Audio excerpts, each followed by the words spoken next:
لو أنزلنا هذا القرآن على جبل لرأيته خاشعا متصدعا من خشية الله.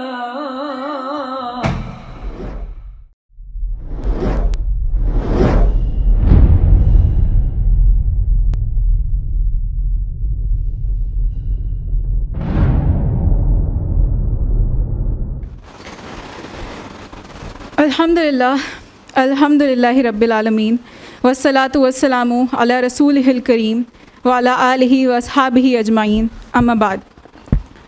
اعوذ باللہ من الشیطان الرجیم، بسم اللہ الرحمن الرحیم. رب اشرح لی صدری ویسر لی امری واحلل عقدۃ من لسانی یفقہوا قولی. السلام علیکم ورحمۃ اللہ وبرکاتہ. سب سے پہلے تو میں آپ سب کا شکریہ ادا کرنا چاہوں گی کہ آپ سب نے اپنا قیمتی وقت نکالا اور آج یہاں اس سیمینار میں اس لیکچرز کو سننے کے لیے آئے.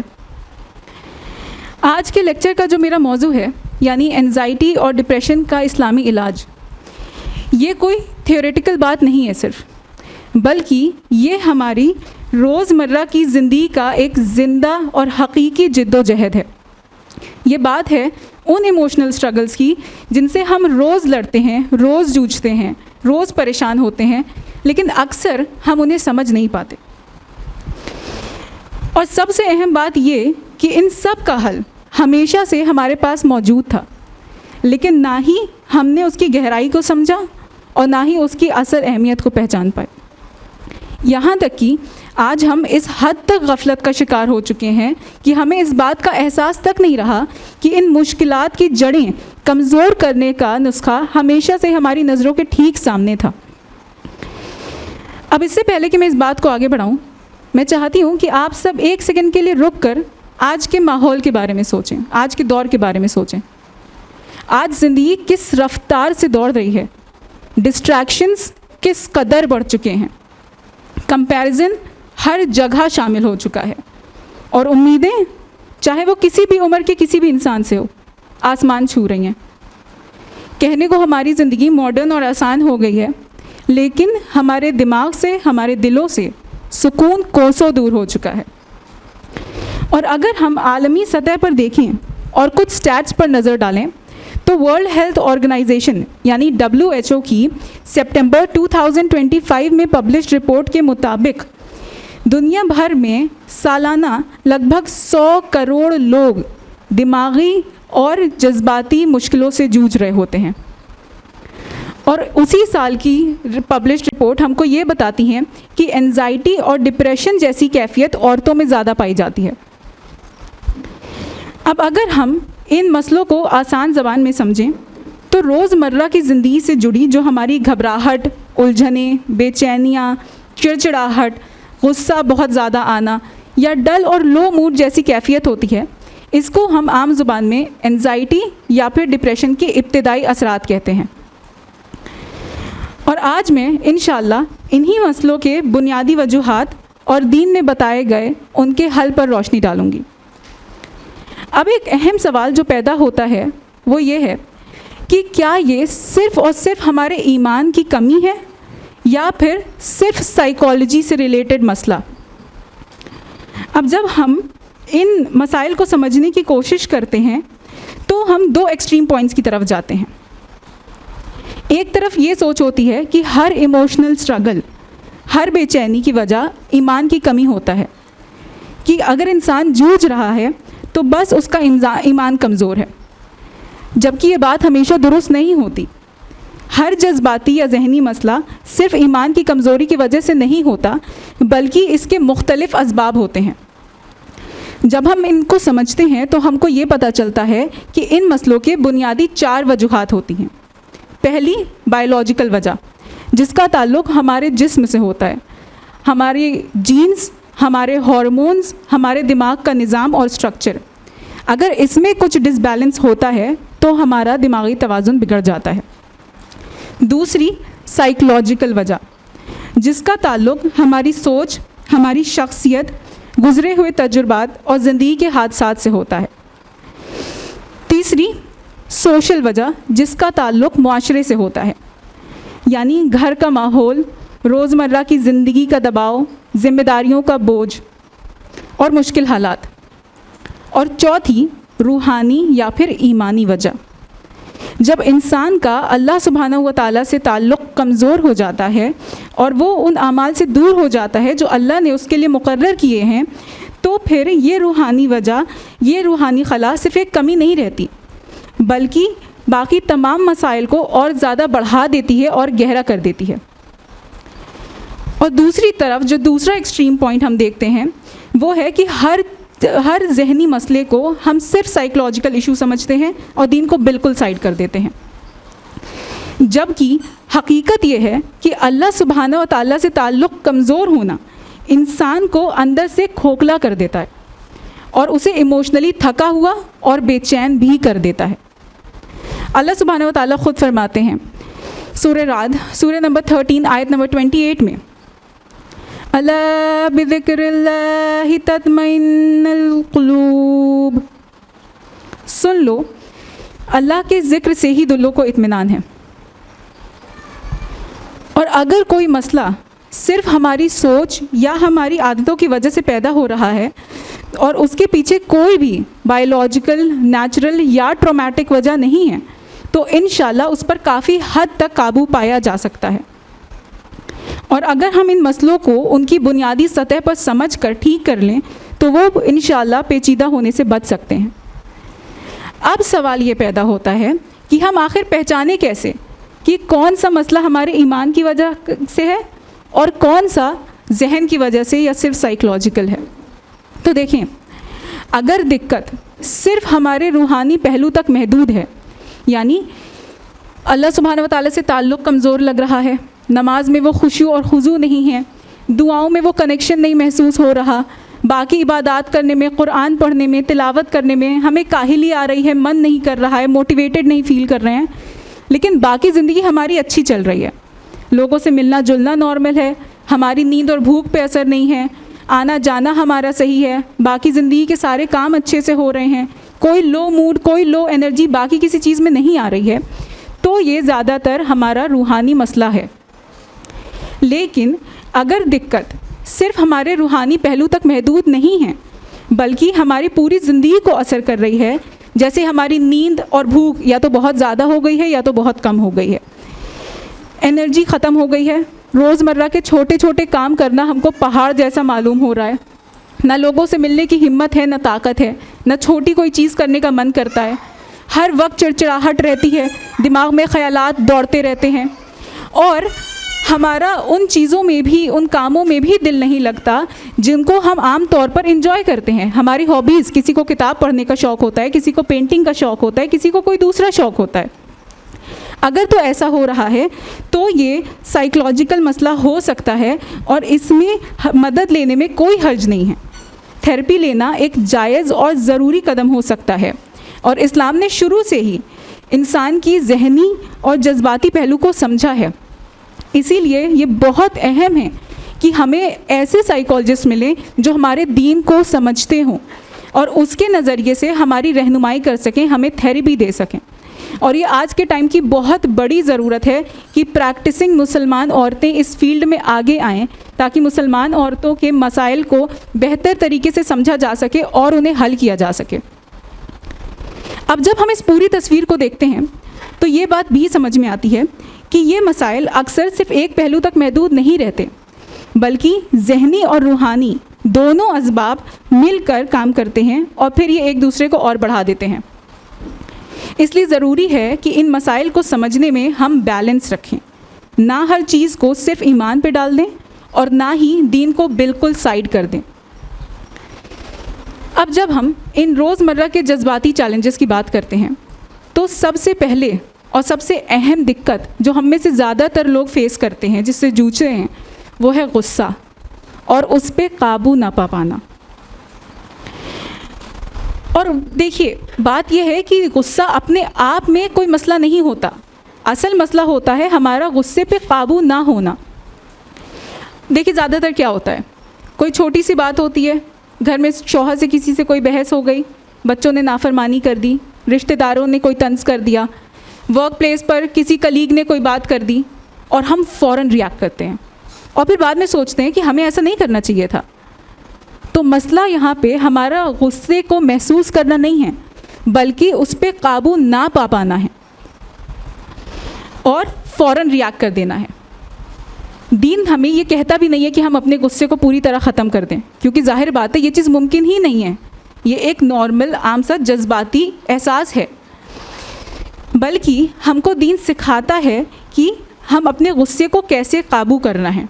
نبی کریم صلی اللہ علیہ وسلم نے فرمایا صحیح بخاری کی حدیث نمبر 6114 میں, تم میں سے طاقتور وہ نہیں جو لوگوں کو پچھاڑ دے, بلکہ وہ ہے جو غصے کے وقت اس پر قابو پا لے. یعنی اصل طاقت یہ نہیں ہے کہ ہم لوگوں پر غلبہ حاصل کر لیں, بلکہ اصل طاقت یہ ہے کہ ہم اس غصے پر قابو پا لیں. اور آپ سوچ کے دیکھیے کہ ہم جب کبھی غصہ ظاہر کرتے ہیں تو کس وجہ سے کرتے ہیں؟ کس وجہ سے کرتے ہیں ہم غصہ ظاہر؟ یہ جتانے کے لیے نا لوگوں کو کہ ہم کمزور نہیں ہیں. کرتے ہیں کہ نہیں؟ ہم جب بھی کبھی غصہ آتا ہے اور ظاہر کرتے ہیں اس چیز کو اور اپنے لیے سٹینڈ لیتے ہیں اور سختی دکھاتے ہیں, تو اسی لیے تو کرتے ہیں نا کہ ہم نہیں چاہتے کہ سامنے والا سوچے کہ اس سے تو کچھ بھی بول کے نکل سکتے ہیں, یہ اس کو تو کچھ کرنا ہی نہیں ہے, اس کو تو غصہ ہی نہیں آتا, یہ تو کمزور ہے.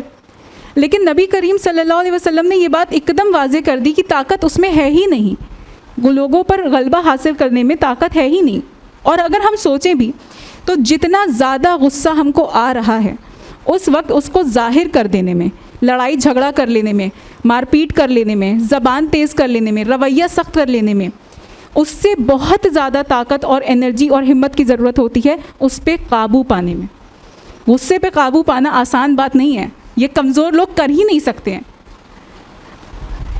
اسی لیے نبی کریم صلی اللہ علیہ وسلم نے ہمیں اس پہ قابو پانے کا پریکٹیکل طریقہ بھی سکھایا. آپ نے فرمایا سنن ابی داؤد کی حدیث نمبر 4782 میں, جب تم میں سے کسی کو غصہ آئے اور وہ کھڑا ہو تو بیٹھ جائے, بیٹھا ہو تو لیٹ جائے. جب ہمیں غصہ آتا ہے تو ہم اس کا الٹا کرتے ہیں نیچرلی, لیٹے ہوتے ہیں تو بیٹھ جاتے ہیں, بیٹھے ہوتے ہیں تو اٹھ جاتے ہیں, کھڑے ہوتے ہیں تو ٹہلنے لگتے ہیں, ٹہل ٹہل کے بول کے اپنا غصہ نکالنے لگتے ہیں. کرتے ہیں کہ نہیں کرتے ہیں؟ زیادہ تر ایسا ہی ہوتا ہے نا, کھڑے ہوتے ہیں غصہ نہیں کنٹرول ہو رہا ہے, ایک جگہ پہ کھڑے ہو کے وہ ہو ہی نہیں سکتا کہ ہم بات کر لے جائیں. ہم ٹہلیں گے, ہم بولتے رہتے ہیں لگاتار, اور اپنی انرجی کو نکالنا ہمارے لیے ضروری ہو جاتا ہے. لیکن اگر اسی لمحے میں ہم وہ کریں جو رسول اللہ صلی اللہ علیہ وسلم نے ہمیں طریقہ بتایا ہے, ہم کھڑے ہیں تو بیٹھ جائیں, بیٹھے ہیں تو لیٹ جائیں, تو انشاءاللہ ہم اس غصے پر قابو پا سکتے ہیں. اور آج سائیکالوجی بھی ہمیں یہی بتا رہی ہے کہ غصے کی حالت میں اگر ہم اپنی فزیکل سٹیٹ کو بدل دیں, یعنی کہ کھڑے ہیں تو بیٹھ جائیں, بیٹھے ہیں تو لیٹ جائیں, تو ہمارے لیے اس غصے کے احساس پر قابو پانا آسان ہو جاتا ہے. دماغ میں, باڈی میں ایسے چینجز ہوتے ہیں کہ اس غصے پہ, اس احساس پہ قابو پانا آسان ہو جاتا ہے. اب اس بات کو تھوڑا گہرائی سے سمجھتے ہیں. سورہ آل عمران سورہ نمبر 3 آیت نمبر 133 میں اللہ سبحانہ و تعالیٰ ان لوگوں کا ذکر کرتے ہیں جن کے لیے جنت تیار کی گئی ہے, اور اگلی ہی آیت یعنی آیت نمبر 134 میں ان کی صفات بتائی جاتی ہیں. اللہ سبحانہ و تعالیٰ فرماتے ہیں سورہ آل عمران سورہ نمبر 3 آیت نمبر 134, وہ لوگ جو خوشی اور تنگی دونوں حالات میں خرچ کرتے ہیں اور اپنے غصے کو دبا لیتے ہیں اور لوگوں کو معاف کر دیتے ہیں, اللہ اچھے کام کرنے والے لوگوں سے محبت کرتا ہے. یعنی یہ صرف ایک اچھی عادت نہیں بتائی جا رہی, بلکہ جنت جانے والے لوگوں کی اور ان لوگوں کی نشانی بتائی جا رہی ہے جن سے اللہ سبحانہ و تعالی محبت کرتے ہیں. اللہ سبحانہ و تعالی رب العالمین ہم لوگوں کی محبت کے پیچھے کتنا بھاگتے ہیں, کتنی کوشش کرتے ہیں, کتنا خوار ہوتے ہیں, اور بدلے میں زیادہ تر صرف تکلیف اٹھاتے ہیں کہ نہیں؟ لوگوں سے محبت کر کے کبھی ایسا ہوا ہے کہ کوئی بولے کہ ہم کو فلاں سے محبت کرنے کے بدلے میں کبھی کوئی تکلیف نہیں ملی ہو؟ کوئی بول سکتا ہے یہاں پہ یہ چیز؟ نہیں نا. تو ہم لوگوں کی محبت کے پیچھے اتنا بھاگتے ہیں اور اتنی کوشش کرتے ہیں, اور اللہ سبحانہ و تعالیٰ کی محبت حاصل کرنے کی کوشش تک نہیں کرتے. تو پھر سوال یہ پیدا ہوتا ہے کہ جب ہمیں پتہ ہے کہ اللہ سبحانہ و تعالیٰ دیکھ رہے ہیں اور غصے پہ قابو پانے سے انشاءاللہ ہم جنت جانے والے لوگوں میں شامل ہو سکتے ہیں اور ان لوگوں میں شامل ہو سکتے ہیں جن سے اللہ سبحانہ و تعالیٰ محبت کرتے ہیں, تو پھر ہم اپنے غصے پہ قابو پانے کی کوشش کیوں نہیں کرتے؟ کیا ہم واقعی میں جنت جانا چاہتے بھی ہیں کہ نہیں؟ آپ میں سے کتنے سے لوگ ہیں آپ میں سے یہاں پہ کتنے لوگ ہیں جو جنت جانا چاہتے ہیں؟ ہاتھ اٹھائیے. سب جانا چاہتے ہیں. کوئی ہے یہاں پہ جو یہ سوچتا ہو کہ ٹھیک ہے جنت نہیں ملی تو بھی کام چلا لیں گے, جہنم میں بھی دیکھ لیں گے, ایڈجسٹ کر لیں گے کسی طرح, اللہ ہم کو جہنم سے محفوظ رکھے؟ نہیں نا. تو جب ہم یہ کہہ رہے ہیں اور ہمارا یہ یقین ہے اور ہماری چاہت ہے کہ ہم کو جنت ملے, تو پھر ہم اس کو پانے کی کوشش کیوں نہیں کرتے ہیں؟ یا پھر ہم نے اللہ سبحانہ و تعالیٰ کی محبت کو, اللہ سبحانہ و تعالیٰ کی رضا کو اتنا ہلکا لے لیا ہے, اتنا فور گرانٹیڈ لے لیا ہے کہ ہمیں اس وقت اس کا خیال ہی نہیں رہتا. اس غصے کی حالت میں ہم کو اس بات کا دھیان ہی نہیں آتا. تو اگر ہم یہ بات یاد رکھیں کہ اصل طاقت غصے کو قابو کرنے میں ہے, اور اس سے اللہ سبحانہ و تعالیٰ کی محبت اور انشاءاللہ جنت بھی حاصل ہو سکتی ہے. اور جب بھی غصہ آئے تو نبی کریم صلی اللہ علیہ وسلم کے بتائے ہوئے طریقے پر عمل کریں. کھڑے ہوں تو بیٹھ جائیں, بیٹھے ہوں تو لیٹ جائیں. تو انشاءاللہ تعالیٰ ہم غصے کو اپنی زندگی اور اپنے رشتوں کو نقصان پہنچانے سے روک سکتے ہیں.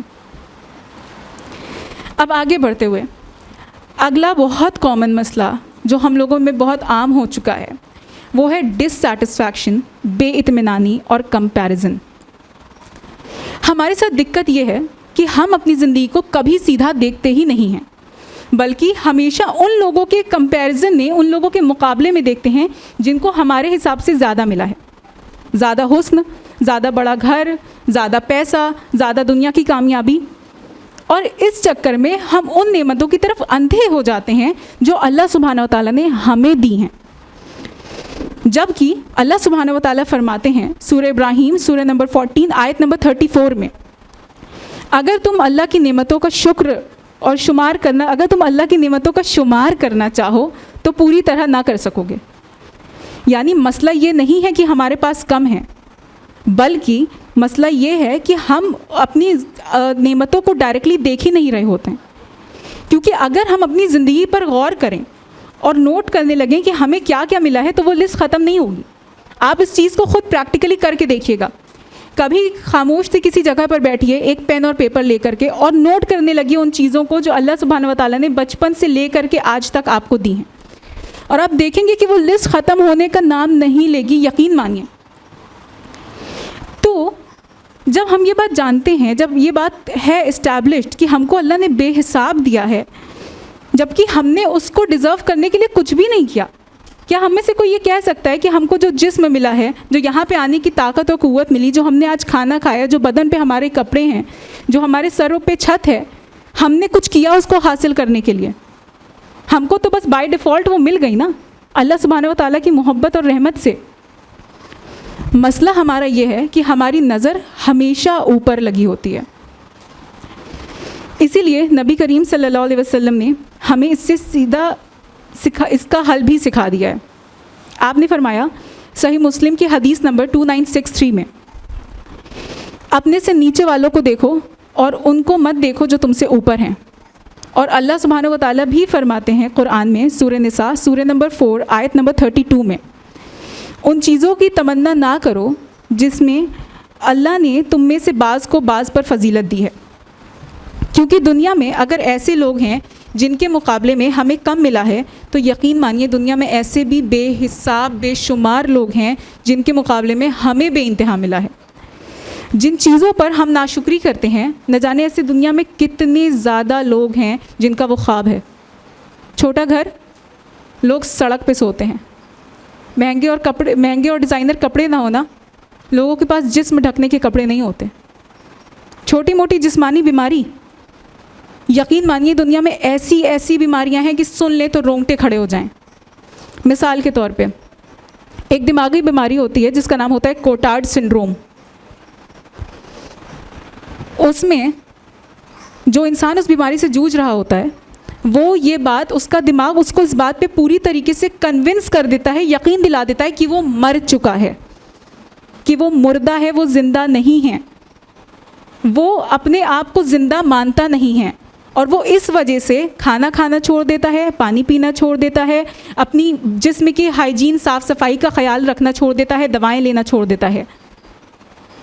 اور دنیا میں لوگ ہیں ایسے جو اس بیماری سے جوجھ رہے ہیں. اللہ سبحانہ و تعالیٰ نے ہمیں اس سے محفوظ رکھا. ایک اور بیماری ہوتی ہے اسٹون مین سنڈروم کے نام سے. اس میں جو ہمارے جسم کا گوشت ہوتا ہے وہ ہڈیوں میں بدلنے لگتا ہے اوور ٹائم. ہمارے جسم میں گھٹنوں میں اٹھتے بیٹھتے ذرا سے درد ہو جاتا ہے, کوئی پوچھتا ہے کہ کیا حال ہے تمہارے, بس اللہ کا شکر ہے, کیا بولیں, الحمدللہ جس حال میں رکھا ہے. مطلب بول تو رہے ہوتے ہیں کہ شکر ہے, لیکن وہ باڈی لینگویج سے اور ٹون سے نہیں لگ رہا ہوتا ہے کہ اللہ کا شکر ہے. ایسے لوگ ہیں جن کی جسم کا گوشت بدل جا رہا ہے ہڈیوں میں اوور ٹائم. وہ یہاں تک کہ اس نوبت پہ پہنچ جاتے ہیں کہ وہ ہل نہیں پاتے. وہ اسی لیے اس بیماری کا نام رکھا گیا اسٹون مین سنڈروم, کیونکہ وہ جسم پتھر میں بدل جاتا ہے, ہڈی پوری ہو جاتی ہے. ہم کم پیسے ہونے پہ ناشکری کرتے ہیں. دنیا میں ایسے نہ جانے کتنے لوگ ہیں جو بھوک مری کی وجہ سے اپنی جان گنواتے ہیں.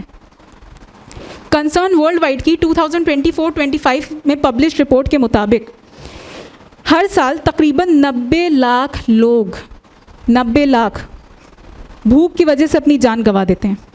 یعنی کہ روز کا جو ایوریج آ رہا ہے وہ ہے 24-25 ہزار کا.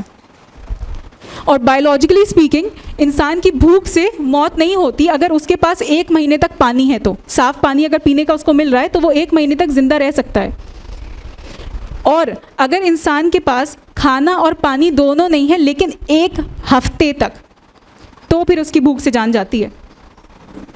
تو یہ جو روز کے بیسس پر 24-25 ہزار لوگ اپنی جان گنوا رہے ہیں, وہ اس وجہ سے جان گنوا رہے ہیں کیونکہ 1 مہینے تک یا تو ان کے پاس کھانے کا ایک دانہ نہیں تھا, یا تو 1 ہفتے تک نہ ان کے پاس کھانا تھا اور نہ ان کے پاس پانی تھا. اور ہم ناشکری کرتے نہیں تھکتے اللہ کی. اور یہ جو کمپیریزن ہوتا ہے یہ صرف ہمارے لیے زندگی مشکل نہیں کرتا, بلکہ ہمارے آس پاس والے لوگوں کے لیے, ہمارے قریبیوں کے لیے بھی زندگی مشکل کر دیتا ہے, اور بہت مشکل کر دیتا ہے. جب ہم اپنی زندگی میں بے اطمینان ہوتے ہیں اور ہم دوسروں کو دیکھ رہے ہوتے ہیں کہ فلاں کے بچے کا ایڈمیشن تو اس جگہ ہو گیا, میرے بچے کا نہیں ہوا, اس نے یہ ایگزام کلیئر کر لیا, میرے بچے نے تو نہیں کیا, اس کے شوہر نے اس کو لا کر کے یہ چیز دی, وہاں گھمانے لے کر کے گئے, میرے شوہر تو مجھے نہیں کرتے, اس کے گھر والے اس کا خیال رکھتے ہیں, اس کو یہ چیزیں دلاتے ہیں, مجھے تو نہیں دلاتے. تو ہم ان لوگوں سے شکایت نہیں شروع کرتے ہیں نا, کرتے ہیں کہ نہیں کرتے ہیں, آپ بتائیے. شکایت کرتے ہیں نا ان لوگوں سے. بچوں پہ سختی کرنے لگتے ہیں کہ تم سے اتنا نہیں ہو پایا, اتنا سا ایگزام تم سے کلیئر نہیں ہو پایا. شوہر کی ناشکری, جو سامان, جو چیزیں, جو نعمتیں, جو احسان ہمارے عزیز, ہمارے گھر والے ہمارے پر کر رہے ہوتے ہیں, ہم ان کی ناقدری کرنے لگتے ہیں. اور یہ دھیمے دھیمے ایک لوپ بنتا جاتا ہے. ہمارا غصہ, ہماری چڑچڑاہٹ, ہم دوسروں سے شکایت کرتے ہیں, ان کے اوپر پریشر ڈالتے ہیں, پھر وہ اپنا غصہ, اپنی چڑچڑاہٹ وہ کسی اور کے اوپر ڈالتے ہیں, اور یہ ایک نیور اینڈنگ لوپ بنتا جاتا ہے جس سے دھیمے دھیمے کر کے پورے گھر کا ماحول خراب ہو جاتا ہے. اور اگر ہم اپنی زندگی کی نعمتوں پر شکر کرنے لگ جائیں اور ان پہ غور کر کے ان کا احساس کرنے لگ جائیں تو ہمیں صرف سکون نہیں ملے گا, کیونکہ اللہ سبحانہ و تعالیٰ خود اس چیز کا وعدہ کر رہے ہیں کہ اگر ہم نے شکر کیا تو ہماری نعمتوں کو بڑھا بھی دیا جائے گا. اللہ سبحانہ و تعالیٰ فرماتے ہیں سورہ ابراہیم سورہ نمبر 14 آیت نمبر 7 میں, اگر تم شکر ادا کرو گے تو میں تمہیں اور دوں گا. ذرا غور کیجئے, اللہ سبحانہ و تعالیٰ یہاں پہ صرف یہ نہیں کہہ رہے ہیں کہ شکر ادا کرو, جبکہ صرف وہی کرنے سے ہمارے دل میں کتنا بے حساب سکون پیدا ہو جاتا ہے, بلکہ یہ وعدہ کر رہے ہیں کہ اگر ہم نے شکر کیا تو وہ ہماری نعمتوں کو اور زیادہ بڑھا دیں گے.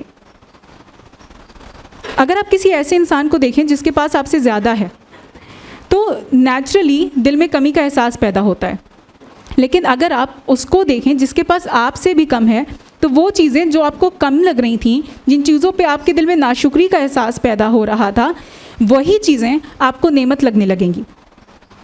تو مسئلہ چیزوں کا نہیں ہے, مسئلہ ہے ہماری سوچ, اور جو لگاتار ہم خود سے بہتر لوگوں کو دیکھ کر کمپیریزن کرتے ہیں اس کا.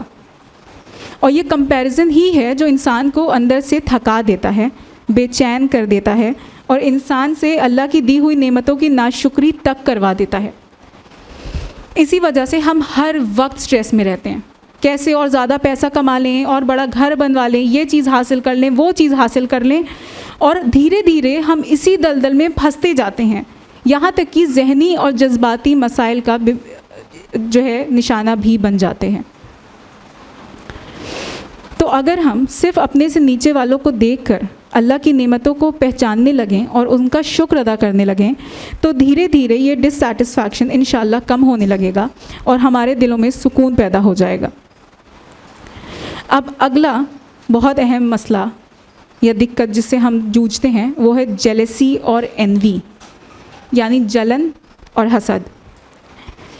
یہ وہ جذبات ہے جو اکثر دل میں چھپ کر پیدا ہوتا ہے اور دھیرے دھیرے انسان کو اندر سے کھا جاتا ہے۔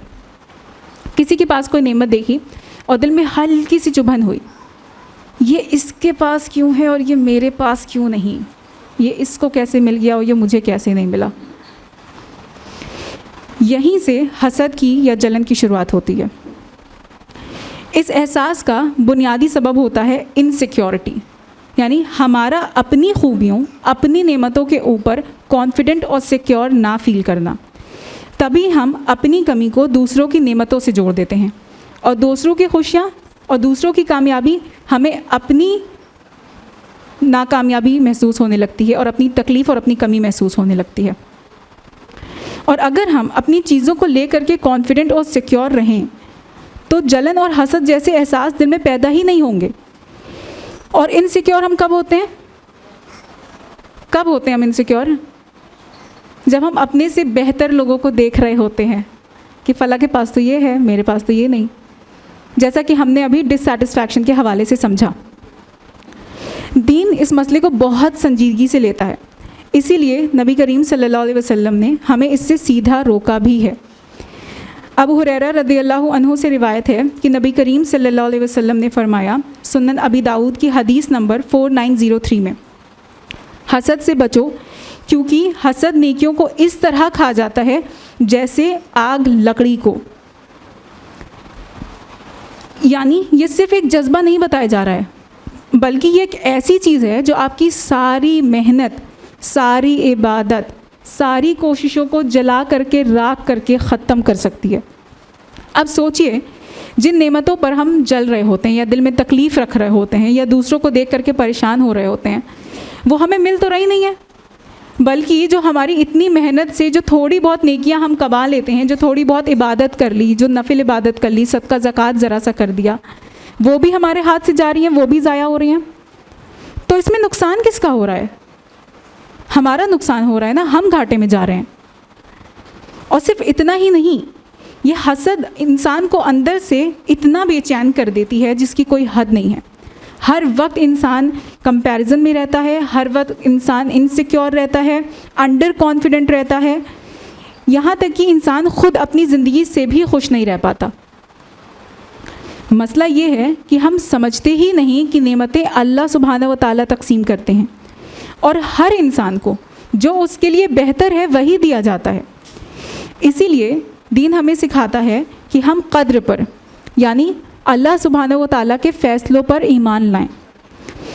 نبی کریم صلی اللہ علیہ وسلم نے فرمایا، صحیح مسلم کی حدیث نمبر 8 میں، ایمان یہ ہے کہ تم اللہ پر، اس کے رسولوں پر، اس کے فرشتوں پر، اس کی کتابوں پر، قیامت کے دن پر اور اچھی اور بری تقدیر پر یقین رکھو اور ایمان لاؤ۔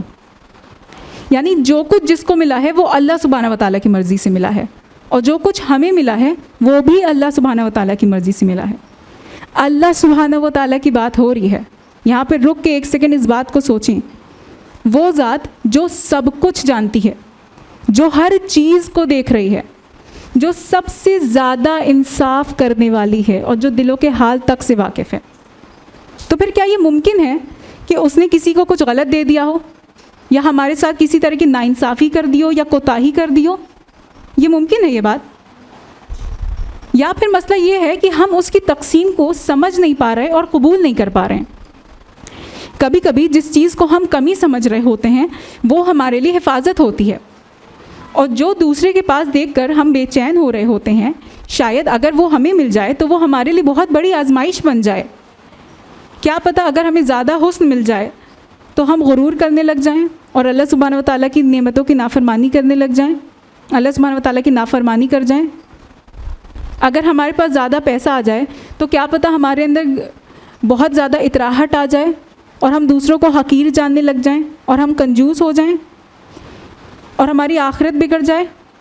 آپ سب ایک پل کے لیے سوچ کے دیکھیں، ہم سب ایک پل کے لیے اس بات کو سوچ کے دیکھیں اس وقت کہ جن جن چیزوں پر ہم کو آج تک یہ احساس ہوا ہے کہ کاش کی یہ ہمارے پاس ہوتی یا یہ ہمیں کیوں نہیں ملی، اگر وہ سب ہمیں مل جائے اور 10 گنا بڑھ کے مل جائے، لیکن یہ بات بھی ایک دم کلیئر ہو جائے کہ آخرت میں ہمارا کوئی حصہ نہیں ہے اس کے بدلے. پہلے تو اللہ ہم کو محفوظ رکھے اور اللہ ہم سب کو اور ہمارے عزیزوں کو دنیا اور آخرت کے بہت زیادہ کامیاب لوگوں میں بنائے. لیکن آپ تصور کریے ایک سیکنڈ کے لیے کہ اگر یہ چیز ہو جائے تو کیا ہم تب بھی وہ چیز پانا چاہیں گے؟ وہ بہترین جاب، وہ بڑا سا بنگلہ، وہ دنیا کی ساری نعمتیں، کیا ہم پانا چاہیں گے وہ چیزیں؟ نہیں نا، کیونکہ اللہ کا بہت احسان ہے، بہت شکر ہے کہ اللہ نے ہمیں مسلمان بنایا ہے اور اس چیز کا احساس ہے ہم کو کہ یہ دنیا بہت کم دن کی ہے. ہمیں نہیں معلوم کہ ہم آج شام تک بھی زندہ رہیں گے کہ نہیں. تو ہم نے جو کمایا، جو یہاں پہ حاصل کیا، وہ یہیں تک رہ جانے والا ہے اور اصل زندگی آخرت کی ہے. ایک طرف تو ہم خود کو مسلمان کہتے ہیں کہ ہم ایمان لائے، اور دوسری طرف ہم ایمان کے اتنی بنیادی چیز پر عملی یقین نہ کر کے، یعنی قدر پر یقین نہ رکھ کے، دل میں حسد اور جلن جیسے احساس رکھ کے اس پہ ہی یقین نہیں کرتے، قدر پر ہی یقین نہیں رکھتے. تو جب انسان واقعی میں اس بات کو سمجھ لیتا ہے کہ یہ سب اللہ سبحانہ و تعالیٰ کی طرف سے ہے، جو سب سے زیادہ انصاف کرنے والا ہے، محبت کرنے والا ہے، علم رکھنے والا ہے، تو پھر دل میں حسد اور جلن کی جگہ دھیرے دھیرے اطمینان اور تسلی آ جاتی ہے. اور یہاں بھی وہی بات واپس آتی ہے کہ اگر ہم اپنی نظر کو ٹھیک کر لیں اور اپنی نعمتوں کو دیکھ کر شکر ادا کرنے لگیں تو یہ احساسات دھیرے دھیرے کم ہونے لگیں گے. ورنہ یہ جلن اور یہ حسد جیسے احساس انسان کو صرف دوسروں سے ہی نہیں بلکہ خود اپنے آپ سے بھی دور کر دیتے ہیں.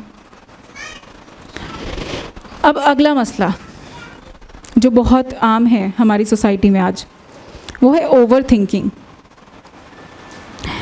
ہم میں سے شاید ہی کوئی ہو جو یہ چیز بول دے کہ ہم کو اوور تھنکنگ کی عادت نہیں ہے، یا ہم بہت زیادہ سوچتے نہیں، یا ہم اپنے خیالات میں پریشان نہیں ہوتے ہیں کہ نہیں.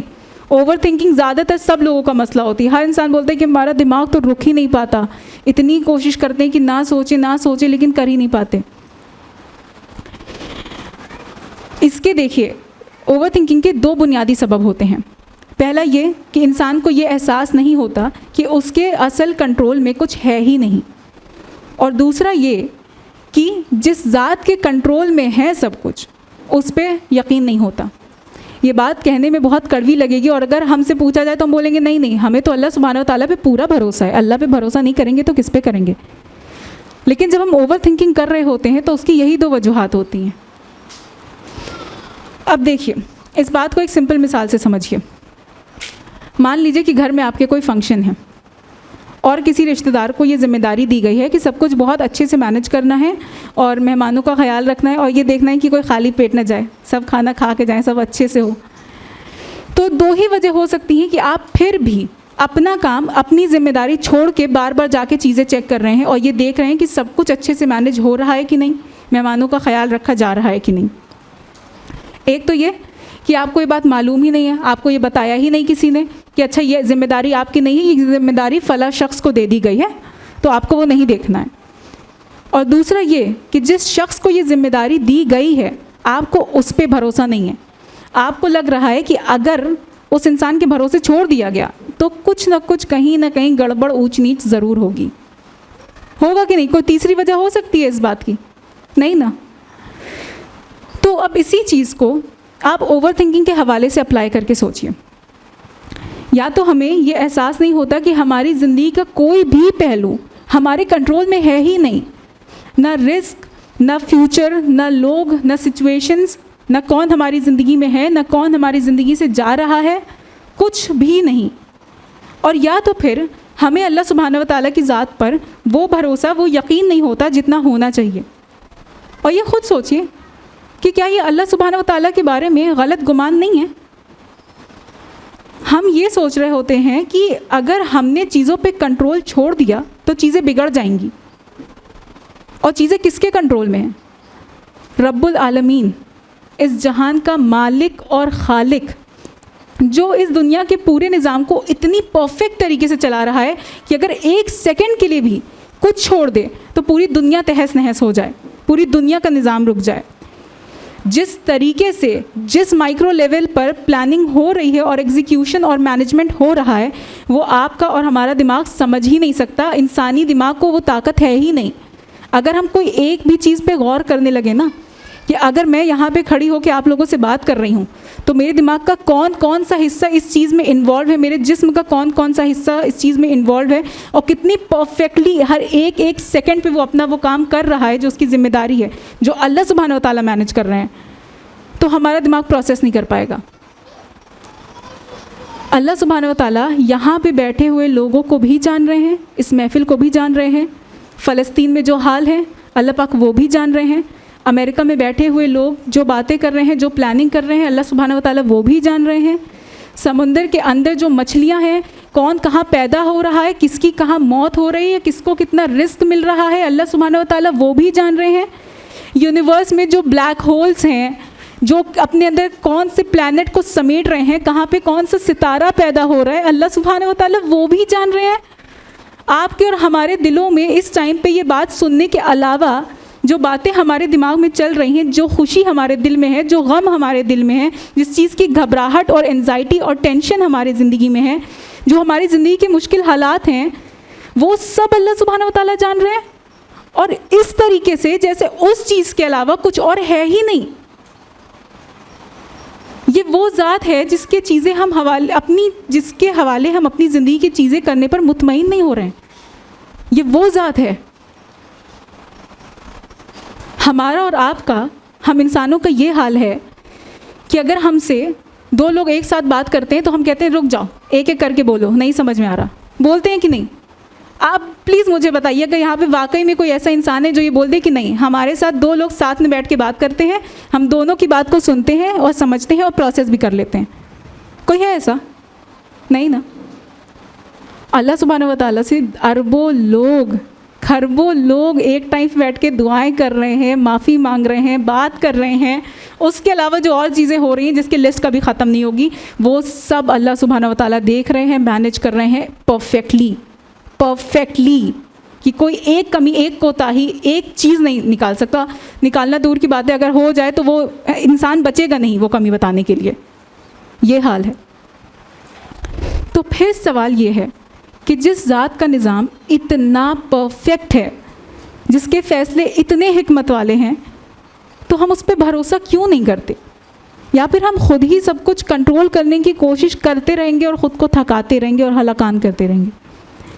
اس لیے دین ہمیں ایک بہت خوبصورت کانسیپٹ دیتا ہے توکل کا, یعنی اللہ سبحانہ و تعالیٰ پہ بھروسہ کرنے کا. اسی کے تعلق سے اللہ سبحانہ و تعالیٰ فرماتے ہیں سورہ طلاق سورہ نمبر 65 آیت نمبر 3 میں, وَمَن يَتَوَكَّلْ عَلَى اللَّهِ فَهُوَ حَسْبُهُ, جو اللہ پر بھروسہ کرتا ہے اللہ اس کے لیے کافی ہو جاتا ہے. اللہ سبحانہ و تعالیٰ اس کے لیے کافی ہو جاتے ہیں, اس کی ضرورتوں کے لیے, اس کی خواہشوں کے لیے, اس کی فکروں کے لیے, اس کی حفاظت کے لیے, اس کی ہر چیز کے لیے اللہ سبحانہ و تعالیٰ کافی ہو جاتے ہیں. اور جس کے لیے اللہ ہے, اس پوری کائنات کو اتنا پرفیکٹلی چلانے والا اور مینیج کرنے والا, کیا اسے کسی اور کی کبھی ضرورت ہو سکتی ہے؟ صحیح میں اس کی ضرورت ہو سکتی ہے. اور کیا ہم اس بات کے احساس کے بعد بھی چاہیں گے کہ ہم خود یا پھر لوگ ہماری چیزوں کو مینیج کریں اور سنبھالیں؟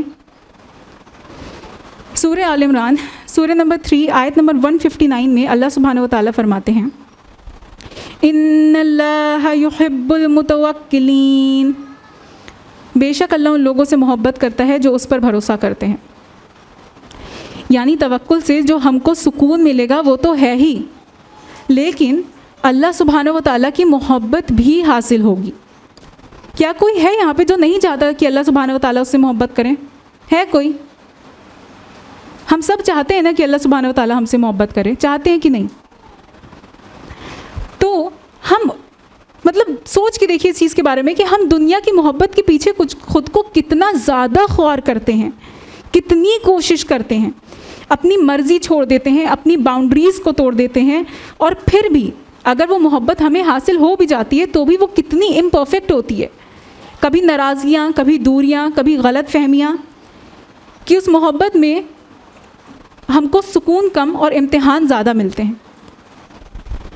اور پھر بھی ہم اسی کے پیچھے بھاگتے ہیں، جبکہ اللہ سے پہ یقین کرنے سے، توکل رکھنے سے ہمیں نہ صرف سکون ملتا ہے بلکہ اللہ کی وہ محبت ملتی ہے جو ایک دم پرفیکٹ ہے، جو نہ کبھی کم ہوگی، جو نہ کبھی بدلے گی، جو نہ کبھی ساتھ چھوڑ کر جائے گی۔ جامع ترمذی کی حدیث نمبر 2344 میں رسول اللہ صلی اللہ علیہ وسلم نے فرمایا، اگر تم اللہ پر سچا توکل کرو تو وہ تمہیں اس طرح رزق دے گا جیسے پرندوں کو دیتا ہے۔ وہ صبح خالی پیٹ نکلتے ہیں اور شام کو اپنا پیٹ بھر کر واپس آتے ہیں۔ اس حدیث کے ذریعے یہ بات ایک دم واضح ہو جاتی ہے کہ اللہ سبحانہ و تعالیٰ پہ بھروسہ کرنے کا یہ مطلب ہرگز نہیں ہے کہ ہم اپنی کوششیں، اپنی ذمہ داری، اپنا کام چھوڑ دیں۔ پرندے اللہ سبحانہ و تعالیٰ پہ بھروسہ کر کے اپنی ذمہ داری نہیں چھوڑتے ہیں۔ ایسا تو نہیں ہوتا نا کہ صبح پرندے اٹھتے ہیں، اپنے گھونسلے میں بیٹھے ہیں، دعا مانگ لی کہ ہاں میں نے اللہ پاک سے دعا مانگ لی ہے، اللہ پاک مجھے کھانا کھلائیں گے، اور منہ کھول کے بیٹھ گئے اپنے گھونسلے میں کہ اب کوئی آئے گا اور ایک بورا دانہ میرے گھونسلے میں ڈال کے جائے گا۔ ہوتا ہے ایسا؟ وہ نکلتے ہیں اپنے گھونسلے سے، وہ دھوپ میں بھٹکتے ہیں، وہ جاتے ہیں دانہ ڈھونڈتے ہیں، لیکن ان کو یہ یقین ہوتا ہے کہ جو ان کو دانہ ملے گا، جو ان کا پیٹ بھرے گا، وہ ان کی کوششوں کی وجہ سے نہیں ہوگا بلکہ اللہ سبحانہ و تعالیٰ کی مرضی سے ہوگا۔ اور یہی بیلنس ہے کہ انسان اپنی پوری کوشش کرے، اپنا بیسٹ دے، اپنی ذمہ داری کو پورا کرے، لیکن اس کے نتیجے کو اللہ سبحانہ و تعالیٰ پہ چھوڑ دے کہ میں نے اپنا بیسٹ کر دیا ہے، اب اس کے آگے جو ہوگا، جو بھی فیصلہ ہوتا ہے، جیسا بھی ہوتا ہے، وہ اللہ کی مرضی سے ہوگا، اور جو میرے لیے بہتر ہے انشاءاللہ وہی ہوگا۔ جب انسان واقعی میں یہ سمجھ لیتا ہے کہ کچھ بھی اس کے کنٹرول میں نہیں ہے اور جو ہوگا اللہ کی مرضی سے ہوگا، تو دھیرے دھیرے اوور تھنکنگ کم ہونے لگتی ہے، دماغ ہلکا ہونے لگتا ہے، اور انسان ہر چیز کو پکڑ کے رکھنے کے بجائے اللہ پر یقین کرنا سیکھ لیتا ہے، اور اوور تھنکنگ، ڈر اور بے چینی جیسے احساسات دھیمے دھیمے اس کے دل اور ذہن سے دور ہو جاتے ہیں، اور ایسا سکون ملتا ہے جو صرف اور صرف اللہ سبحانہ و تعالیٰ کی پرفیکٹ ذات پہ توکل کرنے سے ہی حاصل ہو سکتا ہے۔ اب آگے بڑھتے ہوئے ہم اگلی کیا دقت جھیلتے ہیں؟ لوگوں کو خوش کرنے کی کوشش، پیپل پلیزنگ۔ انسان ہر وقت یہ سوچتا رہتا ہے کہ لوگ کیا کہیں گے، لوگ کیا سوچیں گے، میں کیا کروں ایسا کہ لوگ مجھ سے خوش رہیں، کوئی مجھے یہ نہ کہہ دے، کوئی مجھے وہ نہ کہہ دے، کوئی ایسا نہ سمجھ لے، ویسا نہ سمجھ لے۔ یہاں تک کہ انسان دھیرے دھیرے اپنی پہچان کو لوگوں کی رائے سے جوڑنے لگتا ہے۔ اگر لوگ تعریف کر دیں تو خوش، اور اگر نہ کریں تو بے چین۔ یہاں مسئلہ کیا ہے؟ یہاں مسئلہ یہ ہے کہ انسان نے اپنی ویلیو کو غلط جگہ سے جوڑ لیا ہے اور اپنی محبت کو غلط جگہ سے جوڑ لیا ہے۔ جس محبت کا حق صرف اللہ سبحانہ و تعالیٰ کا تھا وہ لوگوں کو دے دی، اور جس تصدیق کی امید اللہ سبحانہ و تعالیٰ کی ذات سے ہونی چاہیے تھی وہ لوگوں سے لینے لگ گئے۔ اور جب انسان اللہ کی جگہ لوگوں کو خوش کرنے کو اپنا مقصد بنا لیتا ہے تو پھر کبھی سکون نہیں ملتا، کیونکہ لوگ کبھی خوش ہو ہی نہیں سکتے۔ آج ایک خوش ہوگا، دوسرا ناراض ہو جائے گا، دوسرا خوش ہوگا، تیسرا ناراض ہو جائے گا، اور انسان بیچ میں صرف تھک کے رہ جاتا ہے۔ یہاں آپ سب لوگ، جتنے بھی ہم لوگ ہیں یہاں پر، ان میں سے کیا کوئی ایک بھی شخص یہ بات کہہ سکتا ہے کہ ہم نے آج تک جتنے لوگوں کو خوش کرنے کی کوشش کری، اپنا بیسٹ دیا، ہم کو وہ اس کے بدلے میں پرفیکٹ رسپانس ملا؟ کبھی کوئی ناراضگی نہیں ملی، کبھی کوئی بے چینی نہیں ملی، کبھی کوئی انسان ہم سے ناراض نہیں ہوا؟ نہیں ہوتا ہے نا، کیونکہ یہ ہمارا صرف گمان نہیں ہے، یہ صرف ہمارا آبزرویشن نہیں ہے، بلکہ آج سائیکالوجی بھی ہمیں یہی بتا رہی ہے۔ ایک کانسیپٹ ہوتا ہے نیگیٹیوٹی بائس کے نام سے، جس کا مطلب یہ ہوتا ہے، جو ہمیں یہ بتاتا ہے کہ انسان فطرتاً ایسا بنا ہے کہ وہ نیگیٹو چیزوں کو زیادہ یاد رکھتا ہے، یعنی کہ ہمارے دماغ کی وائرنگ ہی ایسی ہوئی ہے کہ ہم نیگیٹو چیزوں کو زیادہ یاد رکھتے ہیں، ان پہ زیادہ فوکس کرتے ہیں۔ یعنی کہ اگر ہم نے 10 اچھی چیزیں کری تو سامنے والا انسان ہماری ان چیزوں کو بھول جائے گا، لیکن ہماری ایک کمی کو پکڑ کے یاد رکھے گا، کیونکہ اس کا دماغ اس کو یاد دلائے گا وہ چیز بار بار۔ کوئی ہماری سالوں کی محنت اور کوششوں کو بھول جائے گا، لیکن ایک کمی کو یاد رکھے گا اور دہرائے گا، اور ہم کو بھی یاد دلائے گا، یاد ہے تم نے ایسا کیا تھا، تم نے تو ایسا کرتے ہو، تم تو ویسا کرتے ہو۔ ہوتا ہے کہ نہیں ہوتا ہے؟ ایک چھوٹی سی مثال لیجیے. ایک لڑکی پہلی بار حجاب کرنا شروع کرتی ہے، جو کہ آج کے فتنے بھرے دور میں اپنی نفس سے لڑ کے شیطان کے وسوسے کے اوپر غلبہ حاصل کر کے، اور آج کے ایسے دور میں جہاں پہ بے حیائی کو اتنا زیادہ سراہا جاتا ہے، جہاں پہ بے حیائی کو فریڈم کے نام سے ہمارے سامنے لایا جا رہا ہے، اور اگر ہم اپنے آپ کو حیا میں رکھتے ہیں، اپنے آپ کو کور کر کے رکھتے ہیں، تو ہم کو یہ بتایا جا رہا ہے کہ آپریسڈ ہو. بہت مشکل قدم ہے، بہت مشکل قدم ہے. تو زیادہ تر سو کالڈ پریکٹسنگ لوگوں کا کیا رسپانس ہوتا ہے؟ یہ حجاب کیسا کر لیا تم نے، یہ تو صحیح طریقہ نہیں ہے، یہ تمہارے کپڑے کتنے خراب لگ رہے ہیں، اتنا ٹائٹ کپڑا پہنا ہے تم نے، توبہ توبہ، اس سے اچھا ہے تم حجاب اتار کے پھینک دو، کم سے کم بے ادبی نہ کرو، بے عزتی نہ کرو اس کی. اور اگر سامنے سے کوئی نہیں بولتا تو آپ آن لائن دیکھ لیں، آپ کوئی بھی کسی بھی لڑکی کی ویڈیو کھول کے دیکھ لیں جو حجاب کر کے اپنی ویڈیو ڈال رہی ہو آن لائن کسی بھی سوشل میڈیا پر، آپ کو ایک نہ ایک کمنٹ ایسا ضرور مل جائے گا جو اس کے حجاب کرنے پر کمنٹ کر رہا ہوگا اور بول رہا ہوگا کہ وہ کیسے غلط کر رہی ہے. اور یہیں پہ اللہ سبحانہ و تعالیٰ کا رویہ دیکھیے. اللہ سبحانہ و تعالیٰ اس لڑکی کو اس کی نیت سے دیکھتے ہیں، اس کی کوشش سے دیکھتے ہیں. جتنی مشکل سے، جتنا جوجھ کے وہ حجاب کرنا شروع کرتی ہے، وہ ہر ایک پل کے لیے، ہر اس جد و جہد کے لیے اس کو بڑھ چڑھ کے ریوارڈ دیتے ہیں. اور انسان نہ جانے اور کتنے کیڑے نکالنے میں لگا رہتا ہے. ہم خود کیا چاہتے ہیں کہ لوگ ہمیں ہماری نیت سے جج کریں نا، ہماری غلطیوں کو نظر انداز کر دیں اور ہماری کوششوں کو دیکھیں.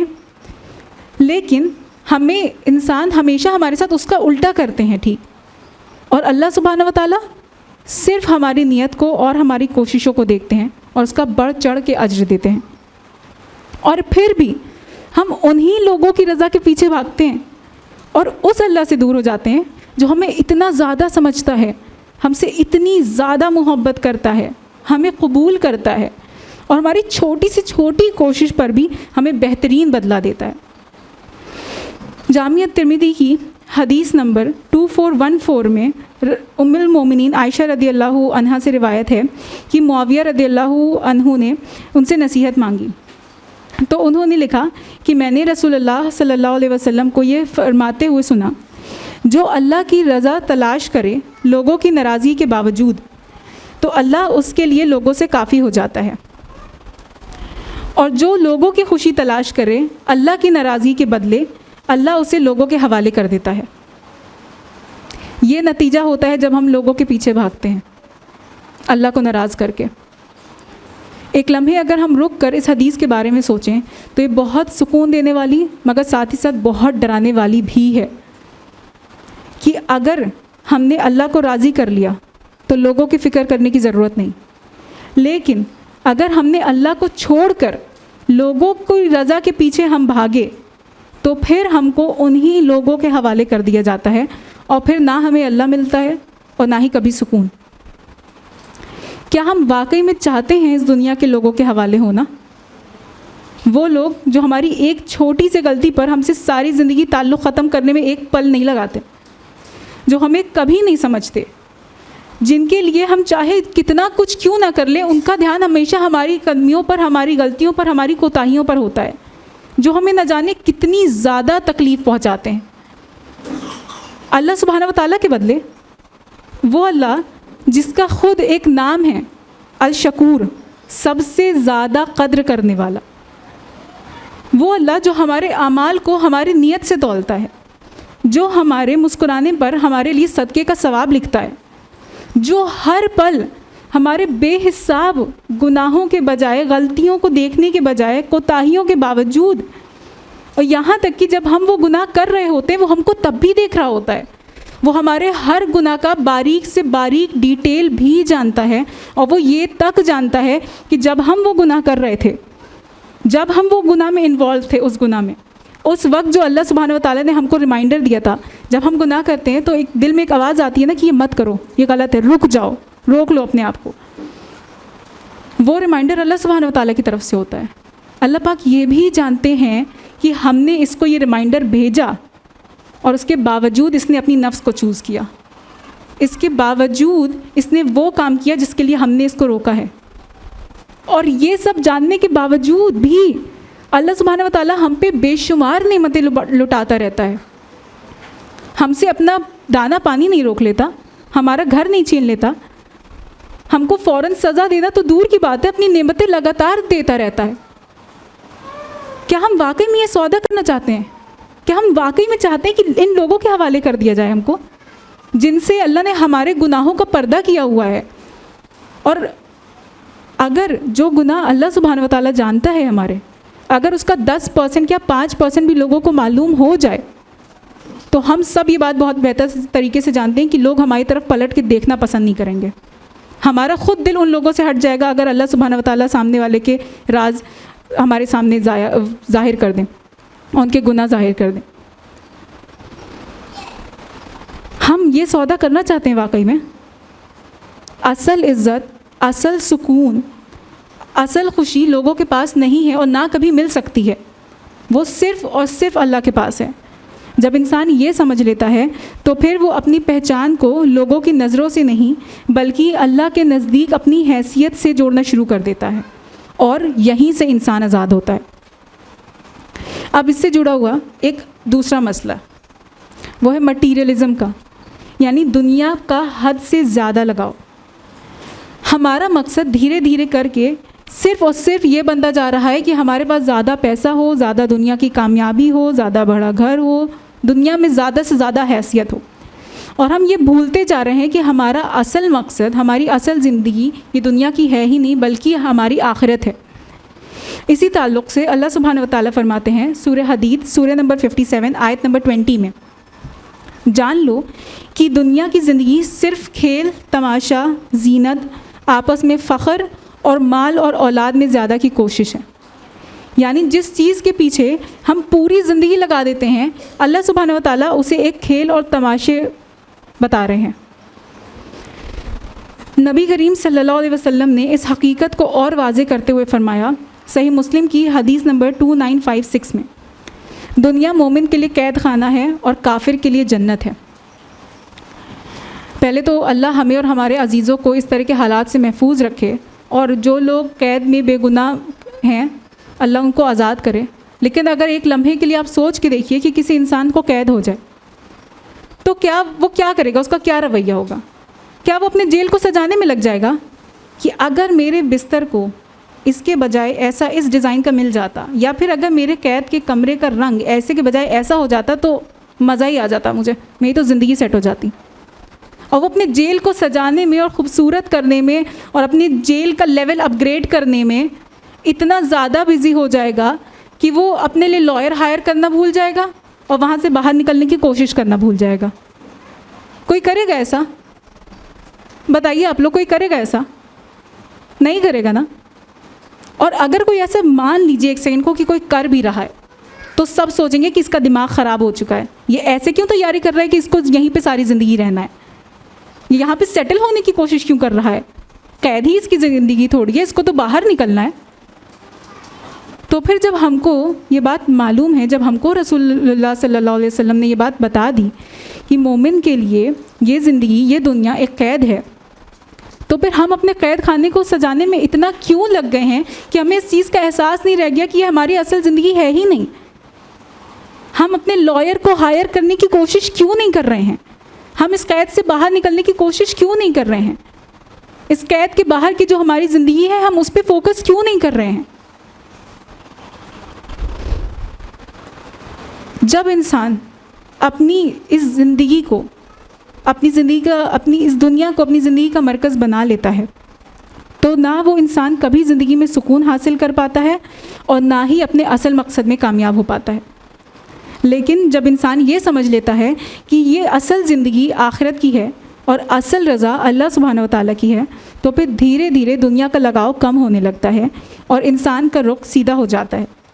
تو اگر ہم صرف اتنا کر لیں کہ اپنی محبت اور اپنی ویلیو کو لوگوں سے ہٹا کر اللہ سبحانہ و تعالیٰ سے جوڑ لیں اور دنیا کو مقصد بنانے کے بجائے ذریعہ سمجھ لیں آخرت میں کامیابی حاصل کرنے کا، تو ہم نہ صرف لوگوں کے ایکسپیکٹیشنز کے بوجھ سے آزاد ہوں گے بلکہ ایک ایسی زندگی جینا شروع کریں گے جس میں بے سکونی اور بے چینی کی نام و نشان نہیں ہوگا انشاءاللہ۔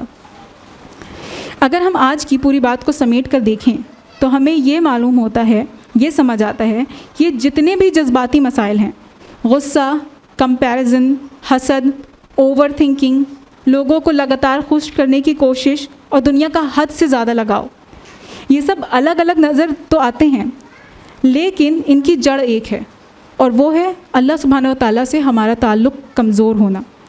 اور جب یہ تعلق ٹھیک ہو جاتا ہے تو دھیرے دھیرے یہ مسائل بھی ٹھیک ہونے لگتے ہیں، اور جو حل ہمیں دین نے دیے ہیں، یعنی کہ صبر کرنا، غصے پہ قابو پانا، شکر کرنا، قدر پہ یقین رکھنا، اللہ سبحانہ و تعالیٰ پہ بھروسہ رکھنا، توکل کرنا، اور اپنی پہچان کو اللہ سبحانہ و تعالیٰ سے جوڑنا، یہ صرف روحانی باتیں نہیں ہیں، بلکہ آج سائیکالوجی بھی یہی کہہ رہی ہے کہ شکر گزاری سے انسان کا موڈ بہتر ہوتا ہے اور اوور تھنکنگ کم ہوتی ہے۔ چیزوں پر قابو پانے کی کوشش چھوڑنے سے انسان کی انزائٹی کم ہوتی ہے، اور جب انسان اپنی پہچان کو لوگوں سے ہٹا لیتا ہے تو اس کے سٹریس لیولز کم ہوتے ہیں۔ یعنی جو باتیں ہمیں 1400 سال پہلے بتا دی گئی تھیں، آج ریسرچ انہی باتوں کو تھیراپی میں ٹولز کے نام پہ استعمال کر رہا ہے۔ اگر ہم دین کے دیے ہوئے اصول اپنی زندگی میں شامل کر لیں تو وہ جذباتی مسائل جو صرف ہماری سوچ اور مزاج کے وجہ سے ہماری زندگی میں پیدا ہوتے ہیں، انشاءاللہ کبھی گہری اور کمپلیکس صورت اختیار نہیں کریں گے۔ لیکن اگر ہم ان مسائل پر کام نہیں کریں گے اور انہیں اگنور کرتے رہیں گے تو یہ دھیرے دھیرے گہرے اور زیادہ گہرے ہوتے جائیں گے، اور پھر یہ صرف ایک احساس نہیں رہ جائیں گے بلکہ ہماری پوری زندگی کو اثر کرنے لگیں گے، ہمارے رشتوں کو، ہمارے سکون کو، اور سب سے بڑھ کر اللہ سبحانہ و تعالیٰ سے ہمارے تعلق کو اور ہماری آخرت کی زندگی کو۔ اسی لیے یہ بہت ضروری ہے کہ ہم ان چیزوں کو ہلکے میں ہرگز بھی نہ لیں بلکہ ان پر کام کریں، کیونکہ اسلام صرف عبادت کا دین نہیں ہے بلکہ یہ ہمیں پوری زندگی جینے کا ایک طریقہ دیتا ہے، ایک ایسا فریم ورک جس میں انسان اپنی روزمرہ کے جذباتی سٹرگلز کو سمجھ بھی سکتا ہے اور ان کا حل بھی حاصل کر سکتا ہے۔ آخر میں اپنی بات کو آج کی اس دعا پہ لا کے مکمل کرنا چاہوں گی۔ اللہم انی اعوذ بک من الہم والحزن واعوذ بک من الجبن والبخل واعوذ بک من غلبۃ الدین وقہر الرجال۔ یا اللہ، میں تیری پناہ چاہتی ہوں غم اور اداسی سے، اور میں تیری پناہ چاہتی ہوں کمزوری اور سستی سے، اور میں تیری پناہ چاہتی ہوں بزدلی اور بخل سے، اور میں تیری پناہ چاہتی ہوں قرض کے بوجھ اور لوگوں کے غلبے سے۔ آمین۔ اللہ سبحانہ و تعالیٰ سے دعا ہے کہ جو کچھ بھی آج ہم نے سنا اور سیکھا ہے وہ ہمارے دلوں میں اتر جائے اور ہماری زندگی میں تبدیلی لے آئے۔